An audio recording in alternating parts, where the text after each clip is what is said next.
हाँ जी बेटा, एंटीबॉडी का स्ट्रक्चर करने से पहले जो थोड़ी सी इसकी डेफिनेशन है यहाँ भी देख लेते हैं, ताकि जब पढ़ो तो यहाँ पर कोई कन्फ्यूजन ना रहे। ठीक है, एपिटोप्स के बारे में बताया था, जिनको कि हम क्या बोलते हैं, antigenic determinant. That means the part of the antigen. Her antigen के ऊपर कई सारे एपिटोप होते हैं। क्यों? क्योंकि उनके ऊपर स्पेसिफिक टाइप की ही एंटीबॉडी आके क्या करती है, बाइंड हो। जो वाई हमारी एंटीबॉडी की शेप होती है वाई शेप्ड, और वो जो वाई शेप एंटीबॉडी होती है, जो ये 4 टाइप, ये यहाँ और यहाँ से क्या करती है, उस पर्टिकुलर एपिटोप के साथ बाइंड करती है। और जो ये बाइंडिंग होती है ना एपिटोप के साथ, it is just like the lock and the key. हमने ब्लड ग्रुप में भी पढ़ लिया कि वहाँ पर जो एंटीजन है उसकी अपोजिट ही क्या बनती है, एंटीबॉडी के साथ वो लोग जुड़ते हैं। ठीक है, तो जब हम बात करेंगे on the basis of the ability of the antigens, antigens जो रहते हैं बेटा वो 2 टाइप के होते हैं, कंप्लीट और इनकम्प्लीट, जिनको कि हम हैप्टेंस के नाम से जानते हैं। देखो, complement which has ability to induce the antibody formation, जिसमें इतनी एबिलिटी है कि जैसे वो एंटर करेगा उसकी वजह से बॉडी के अंदर एंटीबॉडी बनना शुरू हो जाती है। हैप्टेन या पार्शियल, वो सब्सटेंस एंटर तो कर गए लेकिन इतनी एबिलिटी नहीं होती कि उनके अगेंस्ट हमारी बॉडी में एंटीबॉडी बन सके, है ना। Non stimulant to form the antibody, that means only carrier का जब काम करे उनको हम क्या नाम देते हैं, हैप्टेन्स के नाम से। क्लियर। नेक्स्ट जो चीज़ आती है उनको हम बोलते हैं antigen presenting cells, cells that can engulf the antigens, जो खुद एंटीजन को एनगल्फ कर जाए। और किसके पार्ट होती हैं, these are the fragment, that means part of the T cell. बेटा टी सेल, कुछ एक टी सेल के हिस्से रहते हैं जो कि एंटीजन को एनगल्फ कर जाती हैं, इन्हीं को हम बोलते हैं APC, antigen presenting sales. 3 type की होती हैं, मैक्रोफेजिज, डेंड्राइटिक और बी सेल्स। मैक्रोफेजिज हो गया, मोस्टली रेस्टिंग स्टेज में मिलती हैं। फैगोसिटिक इनका क्या होता है बेटा, नेचर होता है। जैसे मोनोसाइट जो कि ब्लड में मैक्रोफेज होती है उनको हम बोलते हैं मोनोसाइट, और टिश्यू में जो मैक्रोफेजिज होती है these are known as the histiocytes. कुछ और रहती हैं which are known as dendritic, जैसे डेंड्राइट्स रहते हैं ना हमारी न्यूरॉन पे, सेम इस टाइप के रहे, ऐसी जब शेप रहती है these are known as the dendritic cells. Spleen में, ब्लड वगैरह में, हमारे लिम्फ में, स्किन में, कई जगह ये रहती है जहाँ पर जर्म्स या माइक्रोब्स वगैरह को ट्रैप करने का काम करती है। ठीक है, और बी सेल्स के बारे में हम ऑलरेडी पढ़ चुके हैं कि जो बी सेल्स रहती हैं वो क्या करती है, एंटीबॉडी को बना। क्लियर। अब हम आएंगे हमारे मेन एंटीबॉडी के डायग्राम। ये जो आपको वाई शेप स्ट्रक्चर जो दिखाई दे रही है ये होती है हमारी एंटीबॉडी।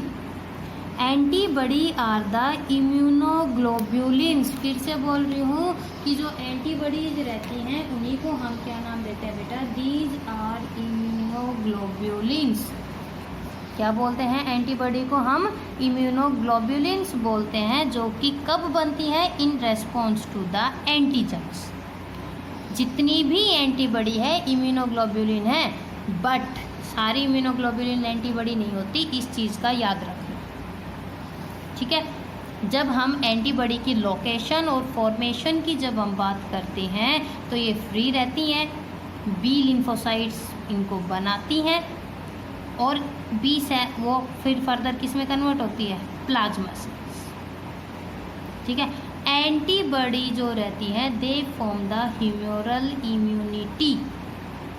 हमारी बॉडी में 5 टाइप की एंटीबॉडीज होती हैं। Antibody A, IgA, A is for alpha, IgD, D for delta, IgE, epsilon, IgG that means gamma, और IgM, mu। इनको हम कई बार अल्फ़ा, डेल्टा, एप्साइलोन, जी और एम, इनमें से कुछ चीज़ याद आई। ए जो कि मदर के मिल्क में रहती है, और जी जो कि डायरेक्ट प्लासेंटा के थ्रू बच्चे में जाती है। इन 5 में से ADEGM में से जो सबसे लार्जेस्ट साइज़ की होती हैं हमारी बॉडी में 80% IgG होती है बेटा। और यहाँ पर हम इसी के स्ट्रक्चर के बारे में पढ़ेंगे, ठीक है क्या, कि जो ये स्ट्रक्चर होता है इसी के बारे में पढ़ेंगे। एक बार ये डायग्राम ध्यान से देखना, जो वाई शेप स्ट्रक्चर है दिखाई दे रही है, ये एक्चुअल में हमारी एंटीबॉडी का स्ट्रक्चर होता है कि वहाँ पर क्या क्या प्रेजेंट होता है। जब एंटीबॉडी की जब हम बात करेंगे, ये देखो मैंने कहा था कि जो ये वाई शेप बनती है ये यहाँ और यहाँ से एंटीजन के जो ऊपर एपिटोप होता है उससे जुड़ती है, ये रहा वो। एक बार देखना बेटा, जो हमारी एंटीबॉडी रहती है वाई शेप की है। अब जब हम एंटीबॉडी की बात करेंगे, यहाँ पर 2 चेन होती है, हैवी चेन, जो ये लंबी वाली है ना, यहाँ से लेके और यहाँ तक, इसको तो बोलते हैं हैवी चेन। और जो ये छोटी सी है यहाँ से लेके यहाँ तक, इसको बोलते हैं लाइट चेन।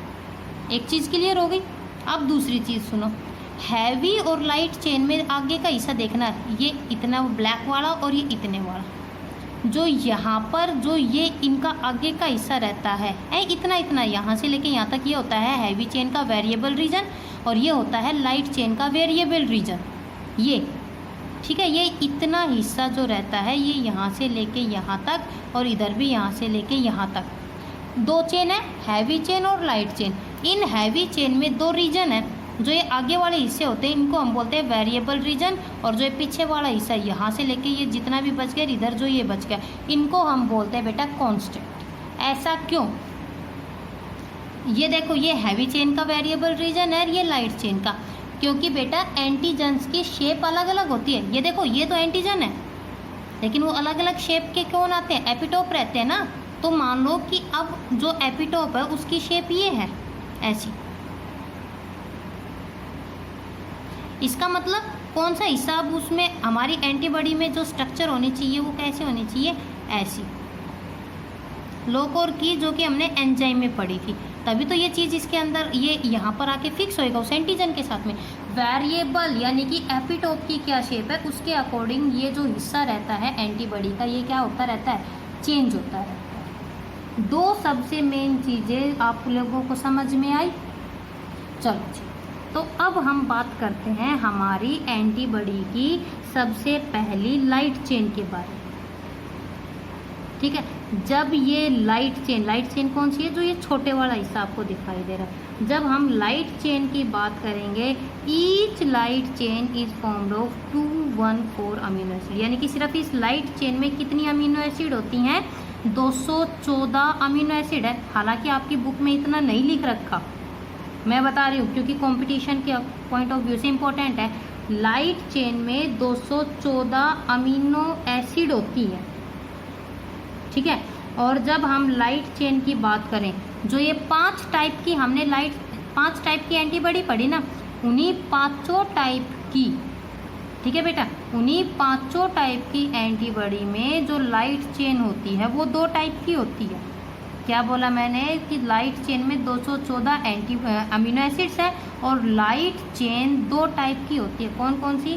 पहली जिनको कि हम बोलते हैं कापा और एक होती है लैम्डा। क्लियर? लाइट चेन कितने टाइप की है? 2 टाइप की, कापा और जिसको कि हम लैम्डा के नाम से। तो जो भी एंटीबॉडी हमें मिलेगी ना, या तो हम उसके आगे लिखते हैं या तो कापा टाइप की है या लैम्डा टाइप की। कापा टाइप या लैम्डा टाइप का मतलब है कि वो लाइट चेन की बात करने के लग रहे हैं वहाँ पर। जब एक अमीनो एसिड के सीक्वेंस की बात करते हैं लाइट चेन में, तो जो ये लाइट चेन होती है उसके 2 हिस्से होते हैं। ये मैं बता चुकी, जो आगे का हिस्सा होता है इसको हम बोलते हैं वेरिएबल V, और जो ये पीछे का हिस्सा होता है इसको हम नाम देते हैं बेटा कांस्टेंट। क्या? Constant part of the amino acid और द वेरिएबल रीजन। मैंने कितना बताया? 214 अमीनो एसिड। 1 से लेके 108 जो अमीनो एसिड रहती है, ठीक है, 1 से लेके 108 जो अमीनो एसिड है वो तो होती है इसके वेरिएबल रीजन में, और 109 से लेके 214 जो अमीनो एसिड है वो इसके कांस्टेंट। यानी कि यहाँ से लेके यहाँ तक कितने अमीनो एसिड? 108, और 109 से लेके 214 अमीनो एसिड कहाँ पर रहती है? इसके जो पीछे का जो एक कांस्टेंट हिस्सा बच गया यहाँ पर। जितनी भी लाइट चेन है, ठीक है, जो ये लाइट चेन होती हैं, ये देखना डाइसल्फाइड, ये जो 2 0 दिखाई दे रही है, ये कुछ और नहीं, ये डाइसल्फाइड बॉन्ड है, जिसकी वजह से ये किसके साथ जुड़ी हुई है, इस हैवी चेन के साथ। क्लियर। अब हम बात करते हैं हैवी चेन की। ऑब्वियस सी बात है, जब हैवी चेन बड़ी है तो इसमें भी अमीनो एसिड ज़्यादा होंगी। बेटा बुक में नहीं है, फिर से बोल रही हूँ, जब हम हैवी चेन की बात करेंगे इसमें होती है 440 अमीनो एसिड।